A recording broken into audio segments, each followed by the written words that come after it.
Sisi tunakuambia one term. Term ni moja. Umesoma university, umemaliza miaka 10, unatama kukitafuta kazi. Alafu unasikia ati barua za TSC zinachukuliwa, badala wafuate mfumo wa TSC, barua zinauzwa. Waanza wanachukua wanapea wabunge, alafu wanauzia watu.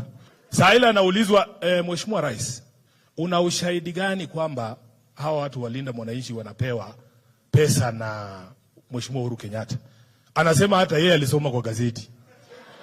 Shenzi sana wewe mtu. Kwenu lazima muuze hata mpaka shamba ndio mpate hiyo 400,000 mnataka. Wakenya wamenielewa, imebaki mmoja tu na PhD ambaye ni mslo. Haelewi. Ashike Biblia aseme harambee za kuchangisha watu kwenda hospitali zimeisha. Hapo tutajua SHA inafanya kazi. Anataka tuuzie Wakenya uongo. Sisi wengine wetu bwana tumelelewa na kina mama ambaye angekupata hata kama unalamba sukari unapigwa kofi ingine unaanguka huko chini. In fact, what William Ruto did in 2022 is obtaining power by false pretenses. It's an offense for which he should be jailed.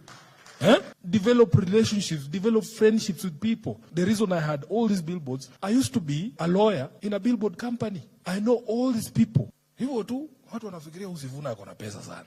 Please, because we are dealing with a difficult system and we want to uproot it, your safety is paramount. There's no one you are leading from the grave. Mheshimiwa William Ruto knows he is going home. The reason why he is going home is because we are applying the very same medicine he applied in 2022 to become president. Rode on the back of a slogan to become president. He was just singing hustler and the bottom up. Sisi tumekuja na yetu ya 2027. Nasema tu William Ruto one term. Nilisikia akisema ati the bar has been raised. When was the bar raised? Wewe uko hapo ndani kwa sababu ya slogan. Slogan ziliisha lini? Atuambie.